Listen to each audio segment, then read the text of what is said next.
On January 16, 2018, a crypto platform called BitConnect was worth $2.6 billion. Its token traded at $463. People were making promotional videos showing off Lamborghinis they bought with BitConnect profits. Then it collapsed overnight, wiping out everything, all from a promise that was too good to be true. Let's talk about crypto scams. Not the technical blockchain stuff that makes your eyes glaze over, the simple, devastating ones that convinced normal people to hand over their money to strangers on the internet. Because turns out, when you mix anonymous transactions with promises of getting rich quick, bad things happen. Who could have predicted that? At the time, crypto felt like the future. Bitcoin had gone from a few dollars to nearly $20,000 in late 2017. Everyone knew someone who made money. Your Uber driver was talking about Ethereum. Your aunt was asking about Ripple at Thanksgiving. The gold rush was on, and scammers showed up with shiny new shovels to sell. BitConnect, launched in 2016, with a pitch so simple a 5-year-old could understand it. Give us your Bitcoin. We'll lend it out using our magical trading bot. You'll earn 1% per day. That's 365% per year. What could go wrong? Everything. Everything could go wrong, but people believed it. BitConnect hosted conferences in fancy hotels. They had YouTube influencers promoting the platform, screaming, "BitConnect," at crowds of believers. One guy literally became a meme for his enthusiasm. It was like watching a prosperity gospel service, except instead of Jesus returning your investment, it was a trading algorithm nobody could explain. The pitch worked because crypto was confusing. Most people couldn't tell you how Bitcoin mining works or what a blockchain actually does. So when someone said, "Our proprietary bot makes money in volatile markets," people nodded along. It sounded technical enough to be real. Executives insisted the returns were sustainable. The math totally worked out, trust us. There was just one problem. It was a Ponzi scheme, the classic kind that's been around since 1920, dressed up in blockchain clothing. New investors' money paid old investors' returns. The trading bot was about as real as Bigfoot. When regulators started asking questions and the price of Bitcoin dropped, BitConnect shut down in 48 hours. The token went from $463 to under $1. Investors lost everything. Meanwhile, while BitConnect was collapsing, another scam was hitting its stride. OneCoin promised to be the Bitcoin killer. Founded by Dr. Ruja Ignatova in 2014, it eventually pulled in an estimated $4 billion from investors across the globe. The pitch? OneCoin would be bigger than Bitcoin, easier to use, and you could get in early. Except OneCoin wasn't even a cryptocurrency. It had no blockchain, no decentralized network, no actual technology. It was literally just a database on a server somewhere. Imagine someone selling you shares in a company that doesn't exist, but the certificates are really pretty. That was OneCoin. Dr. Ruja called herself the crypto queen and threw lavish events in London and Dubai.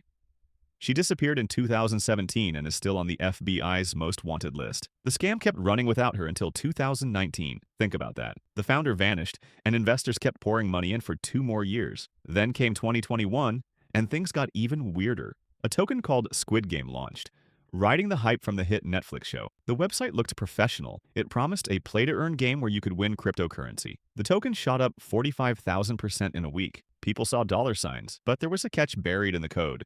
You could buy the token, you just couldn't sell it. The developers had programmed it so only they could cash out. It was like buying a lottery ticket, winning, and then discovering the prize is a picture of money. On November 1st, 2021, the creators pulled the plug, sold all their tokens, and disappeared with $3.38 million. The token crashed to zero in 5 minutes. At first, people thought it was a glitch. Then they realized they'd been robbed by someone who named their scam after a show about desperate people getting exploited. The irony was not lost on anyone. But the biggest, most shocking crypto disaster wasn't even technically a scam at first. FTX was a legitimate cryptocurrency exchange founded by Sam Bankman-Fried in 2019. At its peak, it was valued at $32 billion. Sam was on magazine covers. He testified before Congress. He donated millions to charity and political campaigns. Celebrities promoted FTX in Super Bowl commercials. Tom Brady was an investor and spokesperson. It was like if your most responsible friend who always pays back borrowed money suddenly gambled away your life savings in Vegas. By November 2022, FTX had collapsed. Sam had been secretly using customer money to cover losses at his hedge fund, Alameda Research. Not borrowing it, not temporarily moving it, just straight up gambling with $8 billion that didn't belong to him. When people tried to withdraw their money, it wasn't there. FTX filed for bankruptcy. Customers lost everything. Sam was arrested in the Bahamas a month later. The crazy part? The warning signs were everywhere. FTX kept its finances hidden. Sam was CEO of both the exchange and the hedge fund, creating an obvious conflict of interest. His inner circle consisted of roommates who dated each other and played League of Legends during conference calls. Their balance sheet was managed using QuickBooks for a $32 billion company. It was basically the Wolf of Wall Street meets Silicon Valley, except everyone wore cargo shorts and thought sleeping was for losers. Turns out you can't run a multi-billion-dollar financial institution like a college startup. Who knew? Meanwhile, while FTX was imploding, the actual Bitcoin network kept running perfectly. No downtime, no fraud, no CEO to arrest, because it's decentralized and doesn't require trusting anyone. The technology wasn't the problem, the people were. All these scams had something in common. They promised easy money. They used complexity as camouflage. They relied on FOMO, fear of missing out.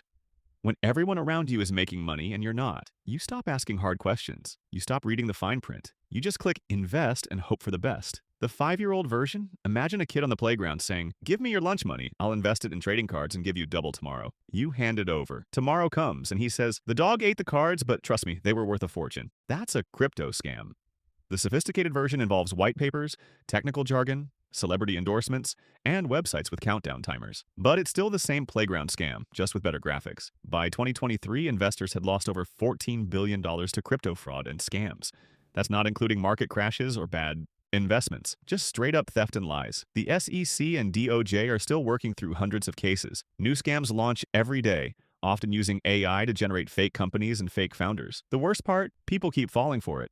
Because crypto is still confusing, most people can't distinguish between a legitimate project and a sophisticated scam. The scammers know this. They use technical language, hire developers to build slick interfaces, and pay influencers to promote their tokens. By the time people realize it's fake, the money is gone. If BitConnect had been honest about being a Ponzi scheme, nobody would have invested. If OneCoin had admitted it wasn't actually a cryptocurrency, nobody would have joined. If Squid Game token had said, "You can never sell this," nobody would have bought it. If Sam Bankman-Fried had told customers he was using their deposits as his personal casino chips, they would have run for the exits. But they didn't say those things. They said what people wanted to hear: easy money, revolutionary technology, get in before it's too late. And people believed them. The lesson isn't that crypto is a scam.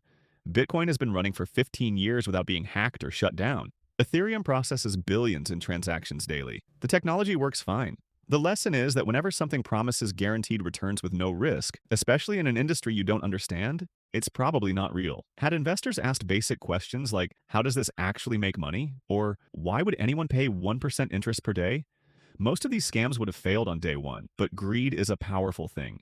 It makes smart people do dumb things. And in crypto, where everything happens fast and anonymously, dumb things become expensive really quickly. So next time someone promises you'll definitely get rich quick with minimal effort, remember BitConnect. Remember OneCoin. Remember the Squid Game token.